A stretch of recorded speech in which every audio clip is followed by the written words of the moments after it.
बिस्मिल्लाहिर्रहमानिर्रहीम। अस्सलाम नाज़रीन। नाज़रीन, आप देख रहे हैं बिज़नेस आवर और मैं हूं असद काजी।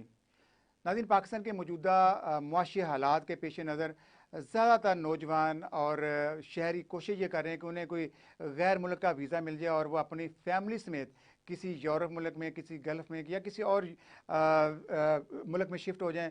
उसकी वजह यह है कि पाकिस्तान के अंदर कोई किसी को उम्मीद नहीं है कि आइंदा भी कुछ मुआशी हालात बेहतर होंगे। आज हम स्टूडियो में मैंने दावत की है फ़ायदा कमल को। ये CEO हैं visa consultant, FK visa consultant. इनसे पूछते हैं कि पाकिस्तान के अंदर ब्रेन ड्रेन तो मुसलसल हो रही है और जिस बंदे को मौका मिल रहा है वो पाकिस्तान छोड़कर गैर मुल्क में जा रहा है। और मैंने देखा है कि लोग ज़्यादातर पासपोर्ट के ऑफिस में चक्कर लगा रहे हैं और इस वक्त पासपोर्ट भी पहले लोगों को 1-2 हफ्ते बाद मिल जाता था, लेकिन अब महीनों की डेट दी जा रही है और ये इसमें मुसलसल इजाफा हो रहा है। इसकी क्या वजूहत हैं, इस पर बात करेंगे। मैडम, आपको प्रोग्राम में वेलकम करता हूँ। शुक्रिया। मैडम, क्या कहेंगे कि इस वक्त इसमें कोई शक नहीं है कि हर बंदा, हर पाकिस्तानी ये चाहता है कि उसका किसी गैर मुल्क का वीज़ा लग जाए और वो पाकिस्तान से किसी गैर मुल्क में शिफ्ट हो जाए, क्योंकि रोज़गार के मौके उस तरह नहीं मिल रहे। आपका जो इदारा है FK, वो किस तरह लोगों को सहूलियात फराहम कर रहा है? जी, इसमें हम लोग जो है वीज़ा की एप्लीकेशंस पे अप्लाई करते हैं क्लाइंट्स का। उनकी डॉक्यूमेंटेशन सारी कंप्लीट करवाते हैं। अगर क्लाइंट की डॉक्यूमेंटेशन कंप्लीट है तो उसको एम्बेसी की रिक्वायरमेंट के अकॉर्डिंग उसकी एप्लीकेशंस को अप्लाई करते हैं। नहीं, ज़्यादातर लोग किन ममालिक के लिए अप्लाई कर रहे हैं? मोस्टली लोग आते हैं कि हम चाह रहे हैं कि हम पाकिस्तान से बाहर किसी भी ऐसे कंट्री में चले जाएं जहां पे जाके हम सेटल्ड हो सकते हैं। ठीक है। तो सेटल्ड होने के हवाले से जो सबसे बेहतर हमारे पास ऑप्शन आता है वो कनाडा का है। अच्छा। क्योंकि कनाडा का जो विजिट वीज़ा आपका लगता है वो स्टैंप होता है लॉन्ग टर्म का, यानी जितना पासपोर्ट वैलिड है उतना आपका वीज़ा स्टैंप होता है। तो मोस्टली लोग प्रेफर करते हैं कनाडा जाना। लेकिन कुछ लोग ऐसे आते हैं, वो जा रहे होते हैं कि उनको यूरोप का वीज़ा मिल जाए, क्योंकि बहुत ज़्यादा उनके पास रिलेटिव्स वहाँ पे हैं, ताकि वो उनको वर्क परमिट पे कन्वर्ट कर सकें, वहाँ पे सेटल डाउन हो सकें। और अगर हम स्टडीज़ के हवाले से बात की जाए तो स्टडी के हवाले से हमारे पास UK बहुत अच्छा ऑप्शन है। शेंजन में कुछ कंट्रीज जैसे जर्मनी है, इटली है, जहाँ पे आपको स्कॉलरशिप मिल जाता है, आपकी स्टडी आपको फ्री ऑफ कॉस्ट भी मिलती है। तो इसमें इटली सबसे ज़्यादा बेहतर एक ऑप्शन आता है। लेकिन मसला ये कि हमारे पाकिस्तान में अपॉइंटमेंट्स का भी बहुत ज़्यादा इशू चल रहा है कि पाकिस्तान से अपॉइंटमेंट्स नहीं मिलती हैं इन कंट्रीज़ के लिए। तो फिर हम क्लाइंट को ये सजेस्ट करते हैं कि जिन कंट्रीज़ की अपॉइंटमेंट्स अवेलेबल हैं उनमें अप्लाई करें। उसमें स्पेन है, ऑस्ट्रिया है, चेक रिपब्लिक है, फिनलैंड वगैरह है, जिनकी अपॉइंटमेंट्स आपको इजीली मिल जाती हैं और उनकी वीज़ा रेशो भी पाकिस्तान से बहुत अच्छी चल रही है। अच्छा फ़ायदा कमल, मुझे बताइए कि इन 1.5-2 सालों में कितने तादाद में पाकिस्तानी गैर मुमालिक में शिफ्ट हो चुके हैं? इसमें पाकिस्तानी बहुत ज़्यादा, उसमें बच्चे भी हैं, बड़े भी हैं, बूढ़े अच्छा। भी हैं। ये समझ लें कि हर एज के लोग जो हैं वो चाह रहे हैं कि वो बाहर सेटल्ड हो सकें। कितनी कुछ एप्लीकेशंस आपको मिलती होंगी रोज़ाना की तादाद में? डेली बेसिस पे हमारे पास 60-70 के करीब जो है वो एप्लीकेशंस भी आती हैं। बहुत ज़्यादा जो दूसरी जगहों पे बैठे हुए कंसल्टेंट्स हैं, एजेंट्स हैं, वो हमें अपनी एप्लीकेशन सेंड कर रहे होते हैं। मतलब डेली के हमें 10 पासपोर्ट, 20 पासपोर्ट, इस हिसाब से वो लोग वहाँ के जो देहाती लोग हैं उनसे अपनी तरफ डॉक्यूमेंटेशन कर लेते हैं, आगे से हमें सेंड करें। तो इससे हम देख सकते हैं, अंदाज़ा लगा सकते हैं कि काफ़ी ज़्यादा तादाद में लोग पाकिस्तान से जो है वो बाहर शिफ्ट हो रहे हैं। कुछ विजिट के हवाले से हैं, कुछ वर्क परमिट के हवाले से हैं, कुछ स्टडीज़ के हवाले से हैं। मतलब कोई भी कैटेगरी हो जाए, वो हर हवाले से पाकिस्तान से बाहर दूसरे मुल्क में सेटल होना चाह रहे हैं। उनको लग रहा होता है कि हम वहाँ पे सेटल्ड हो सकते हैं तो वहाँ पे हमारा फ्यूचर बहुत सिक्योर है। अच्छा कमल, जब लोग ज़्यादातर बाहर ही जाना चाह रहे हैं तो इस दरमियान में फ्रॉड भी आ जाता है। मैंने देखा है बहुत से ऐसे लोग हैं जो अपनी रकूम फंसा के बैठे हुए हैं इन एजेंट्स के थ्रू। तो उनके लिए आप कैसे रहनुमाई करेंगी? जी, जैसे कि आपने भी बात की है कि वहाँ पे बहुत सारे लोगों के साथ फ्रॉड हो रहा है। तो इसमें फ्रॉड की सूरत ये होती है कि उनसे कहा जा रहा होता है कि आपका डन बेस पे हम वीज़ा दे रहे हैं, कि आपको 100% हम वीज़ा दे रहे हैं, आप हमें इतनी पेमेंट करेंगे, इतना पेमेंट करेंगे।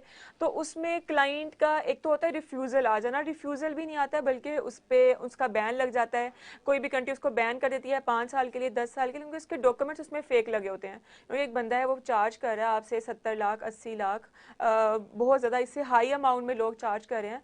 तो लोगों को यहाँ पे थोड़ा सा अपने नॉलेज में करने की ज़रूरत है चीज़ों को, कि आप पहले चीज़ों को सर्च आउट करें, उस पर वर्किंग करें।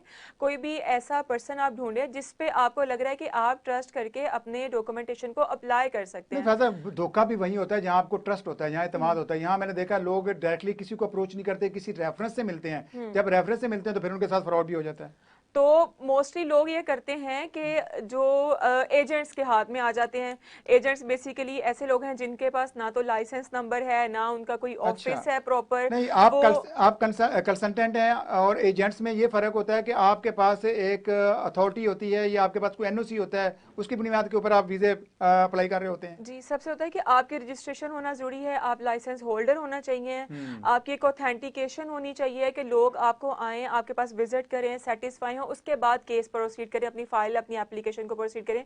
अब मोस्टली लोग क्या करते हैं कि उन लोगों के पास आ रहे होते हैं, एजेंट्स के पास, हमें वीज़ा लगवा दें, हम आपको पैसे दे देंगे, 70 लाख दे देंगे, 50 लाख दे देंगे, हमें वीज़ा चाहिए, हमें एक दिन की। अब मोस्टली हमारे पास जो आते हैं दूसरे शहरों से, उसमें मैं हाईलाइट करूंगी ज़रा, गुजरांवाला, गुजरात, सियालकोट, इस साइड से जो लोग आते होते हैं वो हमें सिर्फ ये चाह रहे होते हैं कि मुझे सिर्फ एक दिन की आप एंट्री दिलवा दें यूरोप की। अच्छा, उसके बाद मैं वहाँ पे जाकर सेटल हो जाऊंगा। हाँ बिल्कुल। तो फिर उस सूरत में जब लोग इतना इन चीज़ों को लेकर क्यूरियस हो रहे होते हैं तो फिर वो ज़्यादा उन लोगों के हाथ में चढ़ जाते हैं जो उनके साथ फ्रॉड हो फैज़ा, जाता आपको है। पता है इससे पहले तो आपने देखा समंदर में हमारे नौजवान डूब मरते हैं, वो कहते हैं यहाँ रोजगार नहीं है तो हम इस तरह की डंकियां लगाते जाते हैं। तो इसमें तो कोई शक नहीं है कि लोग चाहते हैं हमें एंट्री मिल जाए, उसके बाद बाहर में जाए, जो मर्जी है, पाकिस्तान बदनाम होता रहे, इसमें कोई फर्क नहीं पड़ता। अच्छा, मुझे अभी बताइएगा, इस वक्त गल्फ और ये जो रशियन रियासतें हैं, जी।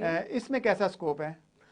गल्फ में अगर हम बात करें तो मोस्टली लोग जो है वर्क परमिट पे जा रहे हैं, सऊदी अरेबिया में जा रहे हैं, दुबई में जा रहे हैं, ओमान में जा रहे अच्छा हैं। वहाँ पे भी लोगों के साथ बहुत ज़्यादा फ्रॉड हो रहा है। अच्छा, यहाँ पे मतलब भी हो लोग, रहा है हाँ अभी? जी बिल्कुल, लोगों को ये कहा जा रहा है कि आपका हम वर्क परमिट अप्लाई कर रहे हैं, आपने वहाँ पे जाके, आपकी जॉब लगी हुई है, इतनी आपकी सैलरी है, आपने वहाँ पे जाते ही काम शुरू कर देना है। लेकिन जब वो पर्सन वहाँ पे पहुँचता है फिर उसको पता चलता है कि उसको वहाँ पे वर्क के लिए खुद से अप्लाई करना पड़ रहा है, खुद से एप्लीकेशंस देनी पड़ रही हैं, और जो जॉब के लिए उसको एक बताया होता है कि आपकी इतनी ज्यादा सैलरी हो रही है, उसकी वो अमाउंट उसको मिल ही नहीं रही होती है, बल्कि उसको भी उसके लिए स्ट्रगल करनी पड़ अच्छा, रही इस होती है अपने दरमियान वर्क चूंकि के लिए। एजेंट बैठे होते हैं और ज्यादा फ्रॉड आप कह रही हैं एजेंट्स के थ्रू होता है। बिल्कुल ऐसा ही होता है। आप आ एक, जाए रशियन रियासतें जो हैं। हाँ जी, इसमें बेलारूस बेलारूस की बहुत अच्छी रेशो चल रही है।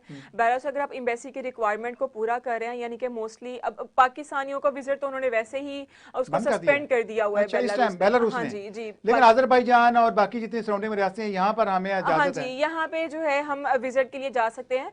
अब बेलारूस के लिए बिजनेसमैन के लिए बहुत अच्छा ऑप्शन है कि बिजनेसमैन को अगर उनके पास अपना बिजनेस लाइसेंस है तो उनको 100% जो है वो बेलारूस का वीज़ा वहाँ की एम्बेसी इशू कर रही है। तो लोगों को इस पे वर्क करना चाहिए, जो अपनी ट्रैवल हिस्ट्री बनाना चाहते हैं, विजिट करना चाह रहे हैं, पाकिस्तान से बाहर सेटल होना चाह रहे हैं। बिजनेसमैन के लिए ऑप्शंस होते हैं कि वो कहीं पे भी जाके अपनी इन्वेस्टमेंट कर सकता है। चले तो मैम, हर आखिरी मैसेज आप दे दें फिर हम क्लोज करते हैं।